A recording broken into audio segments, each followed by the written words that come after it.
This could easily be the strangest baseball video you've ever seen, unless you're looking at some really strange stuff. I'm John Harris at smallballsuccess.com. I'm back after a hiatus of almost 2 months. I have prostate cancer. I had such advanced prostate cancer that all the American doctors gave up on me. And I had to go to Tijuana to the Immunity Therapy Center. And in 5 weeks, those guys reduced my PSA from almost 300 to 4. That's right, 300 to 4. And I'm not completely out of the woods yet, because such things always have the risk of potentially coming back. So I'm still doing therapies and so forth, but I'm very optimistic. Looks very good, and I appreciate all of you out there who sent your best wishes. What does this have to do with baseball? Well, if you've watched any of my other videos, especially the ones about pitching, you know that I have used this makeshift backstop with the L screen that has that blue tarp thrown over it. I've used that on many occasions. While I was gone, I thought I had somebody lined up to look after the yard, and then we come back and this is what we find. I don't even know what you call these things, but some of them are 4 feet, even up to 5 feet tall. They're all over the place. I don't have a tractor, so I can't push the lawnmower over them. And I do have what used to be called a swing blade. I guess it still is. I've used my swing blade a good bit. Swing blade is kind of, it rewards the old Sparky Lau, Charlie Lau technique, the Walt Reniak technique of finishing with one hand. You can use this light thing very effectively that way, but there's a problem. It's that it's so short that you really have, and this is like a contemporary swing with the short, heavy-ended bat. You have to generate a lot of energy, a lot of drive with your top hand especially, and then you let go early and you follow through with that bottom hand. But that's very labor intensive. Takes a lot out of you. The old school bat that we talk about on our website so much was a much longer bat. Sometimes in the 1890s they had a bat that was 42 inches long. At the turn of the century in the dead ball era, the bat was rapidly getting shorter, but still, very, very long compared to those of today.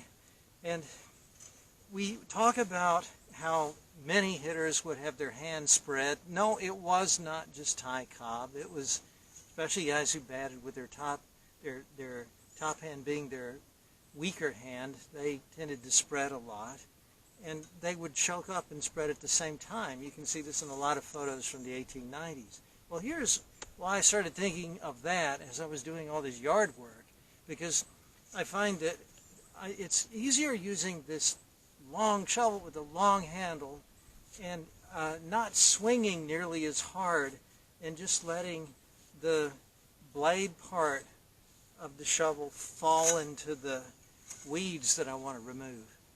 It's actually much less labor intensive. More is less, because due to the length of the handle, the blade out here is accelerating much faster, although I'm not giving it as much energy as I am with the swing blade. Furthermore, you might be thinking, well, that doesn't really apply to bats, because no matter what style you use, you have to start from back here. Well, but if you've looked at or viewed or read it, we have a lot of books on our website too about this. If you studied the stuff that we preach, you know that we don't like to see the hands taken way back here, higher than and farther back than the rear shoulder. Just you keep your hands just pretty much forward, then you fall on your front foot. You're, as it were, hitting off your front foot, and you just let the blade fall into the target. So,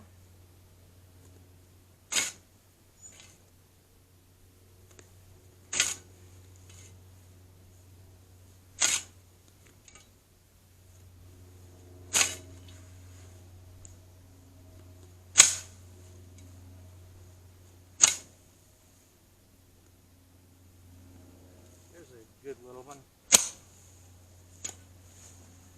I get into trouble with that if I get tired, interestingly, because then I start using more energy. The more energy you put into it, the less accurate your shot is of the blade into the weed. So just think of hitters again. As an effective hitter, if you want to hit right through the center of the ball, a little bit downward, putting effective backspin into the ball, you need to be accurate. You need to be a sharpshooter. It's very hard to do that when you're giving a kind of Nolan Ryan grunt as you swing as hard as you can. That undermines what you're trying to do. So again, more is less, and that's true with these farm implements.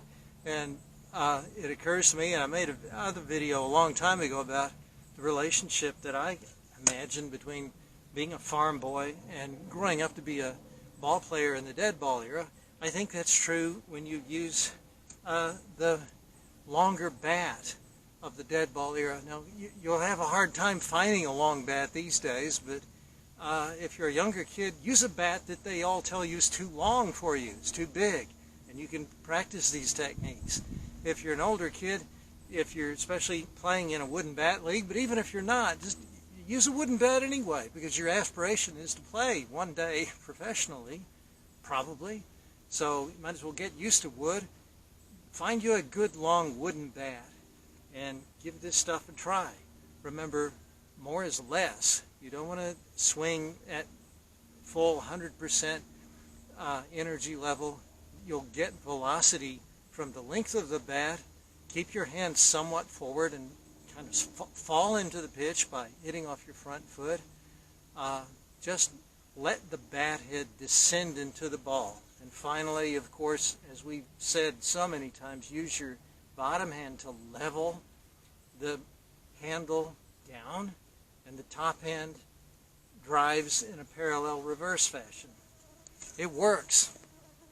It really works. By the way, anyone who wants to know more about the Immunity Therapy Center, please shoot me an email through the website, smallballsuccess.com, and I'll tell you everything that I know. I want you to live. I want you to have a chance. And our medical system is just not giving a lot of people that chance. Ain't right.